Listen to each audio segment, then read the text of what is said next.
At 11:51 at night, my phone lit the room like a small interrogation. Family chat. We've agreed. You're no longer part of the household. No preface, no signature, just a verdict. A second later, the screen blinked with a tiny red heart from my sister. Like a stamp paid in full, the floor hummed with the laundromat below. Rinse.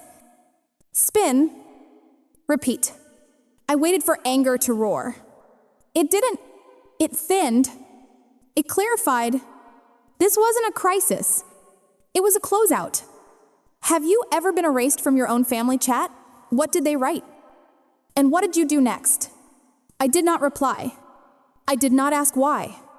I turned the brightness up and opened my laptop. 11:53. Password manager. Volt open. Cursor steady. Streaming service first.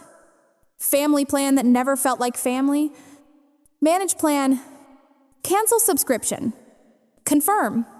A bar spun. Then the word I needed canceled. I watched the word like a door clicking shut. I moved on. Retail account. Household default card. My name. Their cart. Remove payment method. Confirm removal. Password challenge. Two-factor ping. Approved. The hum under the floor matched the rhythm in my hands. The machines downstairs were not washing clothes anymore. They were washing the story out of my life. Gym membership that never once saw my shoes. Terminate membership. Reason for leaving. I typed, no longer a member of the household. It asked for a follow-up. I left it blank. Submit. Confirmation email hit my inbox like a receipt falling into a drawer. Next, cloud storage. Family share with a smiling stock photo of people who were not us. Stop sharing. Reassign owner. The system tried to warn me. It said people might lose access. I read the line twice. Proceed. Another door closed. Cell plan add-on. The extra line I had picked up after a promise of 1 weekend of use that stretched into years. Remove line. Payoff option. I selected pay now. I watched the balance drop to 0, like a scale, finally finding level. 11:59. I opened online banking. I had kept the joint account alive because the past had a sentimental voice. It said, keep a bridge. You never know. Tonight, the bridge looked like a toll booth with my face on it. Transfer out the exact balance to my private account. Close account. The form asked me why. I typed, account no longer serves its stated purpose. Submit. Email auto-forwarding next. Old filter that quietly copied my alerts to the household inbox. Disable filter. Delete rule. Archive the archive. I breathed. Not relief. Accuracy. New credit alerts. I set them to my current number only. I set a freeze with every bureau. I made the freeze aggressive enough to lock the yearbook of my old life. I sat back for 1 second. The buzz in my chest was not panic. It was clean electricity. Messages began stacking in the family chat behind the verdict. Are you okay? That was my mom's way of saying stop. The question mark was a leash. I did not take it. The next bubble arrived. You are overreacting. I did not answer. When I stop responding, people assume I am hurt. I was not hurt. I was working. I opened a new email to myself and wrote subject line, status at 12:03. I listed each cancellation with timestamps like entries on a ledger. Streaming, terminated. Retail card, removed. Gym, terminated. Cloud, permissions revoked. Cell line, closed and paid. Joint account, closed. Forwarding rule, deleted. Credit, frozen. Sent. Notifications flared. 2 missed calls. 3. Then a voice memo I did not play. I muted the thread for 8 hours. Silence arrived like an invoice marked paid. I went through my saved passwords like a fire inspection. Anything with the word household became an exit sign. Every little access point I had agreed to, in a soft moment, turned into a line item with a cost. Compassion had been a luxury they overdrafted for years. Tonight was the audit. At 12:07, I opened a blank spreadsheet. Title field waited. I typed one word. Proof. The first tab I named accounts. The second I named transfers. The third I named promises. Columns appeared. Date. Action. Amount of time saved.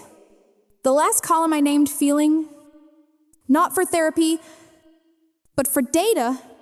I typed 2 entries under it. Clear. Calm. I stood up and filled a glass at the sink. The water ran cold. Like the rest of me, somewhere below, a dryer sang a short, tinny tune and stopped. The final spin. I looked at my phone one more time. It was still quiet. Good? Quiet is what you get when you stop subsidizing noise. I saved the file to my desktop and backed it up to a drive with my name and only my name. I closed the laptop. The room went dark except for the tiny light on the charger. It looked like a pilot flame, enough to restart what mattered. If I decided to, I set my alarm for 6, not because I needed to wake up earlier, because I wanted the morning to find me already working. I slid the phone face down. I lay back and felt the absence of a weight I had carried so long I had mistaken it for my spine. Not grief, not rage. Inventory completed. Assets secured. If they wanted to talk, they could email. If they wanted access, they could wait. I was done paying for a story that billed me as the villain and the sponsor. The ledger was closed for the night. The account reconciled. I slept. Morning sunlight hit the blinds like lines on a page. And for once, I felt like I was writing the story, not being written in it. The laundromat below was already alive, coins clinking, machines drumming. But my mind was silent. I opened the spreadsheet again. Proof? It looked cleaner than any apology I'd ever received. I started adding the older numbers, the history buried under help. Chloe's tuition transfers $18,000 a year, 3 years straight. Mom's medical premiums. The winter she claimed the company delayed payroll. Property taxes on the old duplex when she said Robert was handling it. I had the receipts. Always did. Because I learned early that proof is what you keep when love is conditional. I'd been the silent investor in their version of family. I'd kept the lights on, the wheels spinning, while they sold the story of togetherness. I didn't resent it then. I thought that was what good daughters did, invest without dividends. But scrolling through the statements now, the numbers formed sentences. Each one said the same thing. You were the product, not the partner. There was a pattern in the withdrawals, neat as fingerprints. Angela was always the household coordinator. Her name on every automatic draft. Chloe, the brand. She posted gratitude posts about hustle, about family values, about being self-made with a backdrop I'd unknowingly funded. I remembered a conversation from 2 years ago. She'd asked me to co-sign for her business account. Said she needed it just for formality. I signed because I thought that was what sisters did. That signature became the gate key they'd been using ever since. Every click of my mouse replayed the lesson. Families like ours didn't steal money, they stole permission to call it theft. When Chloe was late on rent, Mom said, "It's fine. It's all one household." When I asked to be repaid, she said, "Why are you keeping score?" The question was never meant for balance sheets. It was meant to remind me that fairness was rudeness when directed upward. Looking at it now, I could name what it was. Normalization of financial cruelty, a family system where generosity was a tax on the most reliable member. I leaned back, staring at the numbers. It didn't even look malicious anymore. It looked efficient. They'd built a machine that ran on my silence. I highlighted everything from 2019 onward. The year Robert had set up the runway, $14,000 a month. 5 years. The total stacked like bricks. My chest didn't tighten. It measured 60 payments. $840,000 that never touched my account. And yet every month I'd budgeted down to the dime. Rent, gas, food, the constant category called surprise that always won. I opened another sheet and wrote surprise at the top. Under it, I started listing what it had really meant. Chloe's tuition, Mom's medical, family trip deposits. I never took. Each one a small theft dressed as duty. For years I'd thought I was building safety, but I'd just been underwriting spectacle. The machines downstairs switched cycles. I could hear water rushing, like something finally clearing. Anger wasn't loud this time. It was clinical. Clean, white light in my brain. I rubbed my eyes, trying to summon regret. But there was only clarity. This wasn't heartbreak. It was accounting. I saved the new file and backed it up. Proof version 2. The email tab blinked a message from Angela. Subject line, need to talk. Don't make this ugly. I didn't open it. I tagged it unread and created a folder called Archive for Evidence. I was done translating control into care. I was done calling theft generosity. This time, they'd call it what it was. And if they wouldn't, I had receipts that would. I closed the laptop. My coffee had gone cold. But the quiet felt warm. For the first time, I wasn't managing the family's balance. I was finally balancing mine. Bainana M. My phone was a slot machine of missed calls. Angela. Chloe. Even unknown numbers that smelled like borrowed guilt. I let them all spin unanswered. I wasn't angry, I was busy. At 9:30, Mom's message came through. You've made a mess, canceling all the shared accounts. We need to talk. Call me immediately. Her tone was managerial, not maternal, the same one she used when bills were late. A minute later, Chloe chimed in. You're overreacting. Mom didn't mean it that way. Then, the third, blow her Facebook post, a glossy picture of her in pastel pink, captioned, asterisk. Some people forget who raised them. Asterisk. The comments filled fast. Aunt Diane. Always loyal. Typed here, true words, asterisk. It wasn't just gaslighting, it was branding. I stared at the post until the edges blurred. I wasn't hurt. I was documenting screenshot, timestamp, saved to folder times, proof. They weren't shocked by what they'd done. They were shocked that I'd stopped playing along. By 10, I turned off notifications. Silence was my workspace now. I opened my spreadsheet again, added a new tab, Times Communications. Under date, I logged each message. Under action, I wrote no response. The numbers didn't just track money anymore, they tracked distance. Every ignored message was a withdrawal from the family's emotional account. Balance, healthy. Mom's next call came at noon. I picked up not to talk, but to listen. Morgan, this has gone too far. She started. You can't just cut everyone off. I didn't. I said, I just stopped paying for it. She sighed. It's not about money. It always was. I said, you just labeled it love. Her silence crackled through the phone. Then you're being cruel. No. I said, just precise. Click. Call ended. By afternoon, I checked my email. One from Chloe. You embarrassed us. People are asking questions. Delete the comment you left. What comment? I hadn't written a thing. She'd started hallucinating accountability. I didn't answer. I opened my notes and wrote a single line. Times they confuse silence for weakness because it used to mean consent.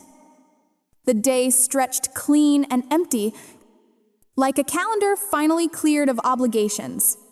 Still, a small pulse of instinct whispered, asterisk, they'll escalate, asterisk, and I knew they would. When control fails, narrative takes over. So I prepared. I contacted the bank to verify that every auto payment linked to the household account was closed. The rep confirmed only the main coordinator can reopen. Who's listed as coordinator? I asked. Though I already knew. Angela King. I thanked her. Hung up. And opened my document times household structure liability map. Asterisk. Every line connected back to mom. Every transaction. Every draft. Every hidden email forward. I was done pretending it was accidental. That night, I saw the Facebook post again, now edited to add a Bible verse about forgiveness. Classic. She hadn't changed her heart, just the optics. I scrolled to the bottom. Saw Chloe comment times love you. Mom, family over everything. Asterisk. Family over everything except truth. I took another screenshot and archived it. By midnight, I poured a glass of water and sat at the window overlooking the train tracks. My phone vibrated once more. Unknown number. I didn't pick up. Downstairs, someone slammed a dryer door. It echoed through the floor like punctuation. I whispered the words to myself. The only reply they'd ever get from me now. Please route all communication through email. I turned off my phone and let the night settle. They'd tried to bury me under noise. I'd built silence that could stand. By the next morning, I'd stopped waiting for quiet, they filled it anyway. Chloe's messages came in bursts times. We just need to fix the misunderstanding. Asterisk. Then, asterisk. Mom's crying. This is tearing us apart. Asterisk. None of it sounded like guilt. It sounded like marketing. At 10, my phone rang again, different number. Clipped voice. Ms. King. This is Aaron from Franklin Trust. We're calling to verify an urgent wire transfer of $500,000 from your family account. Do you authorize? For a second, I couldn't breathe. Then I did. No, I said. My voice didn't shake. Freeze. Every account tied to my social security number. Effective immediately. A pause. Understood. She said, we'll flag it for in-house review. I ended the call and stared out the window at the train passing. I felt nothing, no panic. Nah, grief. Just a slow click in my brain as everything locked into place. 2 hours later, Robert called. He didn't text, come to my office. He said, now, when I walked into the boardroom, Angela was already there. Tight-lipped in pearls, Chloe was on her phone, pretending to be somewhere else. Robert sat at the head of the table with a folder open in front of him like a verdict. Explain this. He said, Mom started first. It was easier this way. One household, one account.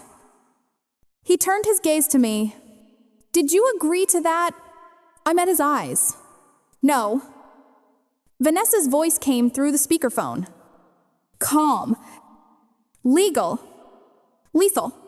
For the record, the routing change was unauthorized. The most recent transfer request was a $500,000 wire to an LLC under Chloe King's name. Robert didn't yell. He just exhaled, heavy. Final. Angela. You're removed as coordinator. Chloe. You'll repay every cent diverted from Morgan's share. We'll call it restitution. Chloe's eyes flared. You're humiliating me. You've been undermining your sister for 5 years.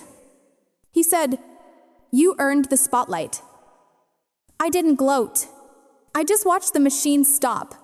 Later, Vanessa emailed the follow-up documents, crisp and precise. Reading them, I felt something close to peace. If Robert hadn't made that call, the wire would have cleared. The tax forms would have buried me, and the story would have ended in silence.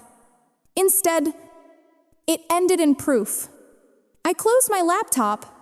Outside, the train passed again. Same rhythm, different sound. It no longer felt like pressure. It sounded like relief.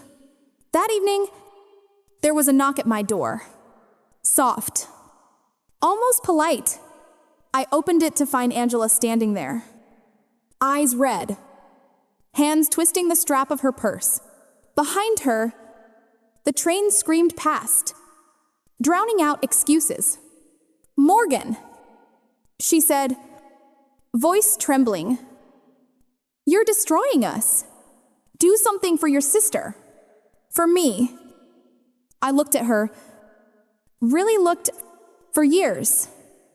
That tone had pulled me back into the story. The dutiful daughter, the quiet fixer. But tonight, I was no longer on payroll. I reached for the envelope on the counter and handed it to her. I already did. She frowned, unfolding the papers. Vanessa's repayment letter, firm, factual, final. Her mouth moved without sound. The hum of the laundromat filled the gap. This is cruel, she whispered. No, I said, it's closure. For a moment, she looked small, not manipulative, not powerful. Just a person who'd mistaken control for love. Behind her, the hallway light flickered. She hesitated like she might say sorry. But no apology came. She turned and walked away. Heels clicking down the stairs, sharp and fading. I closed the door, turned the lock. The sound was solid, satisfying the exact opposite of guilt. My phone buzzed once more. A text from Robert Times, she'll repay me. You're not my collector. You're my granddaughter. I sat on the floor, back against the door, and finally exhaled. The air left my lungs like debt paid off in full. It wasn't joy. It wasn't triumph. It was the quiet math of freedom. Downstairs, someone switched the dryers to cool, and the building sighed with me. For the first time in years, I didn't feel responsible for anyone else's balance.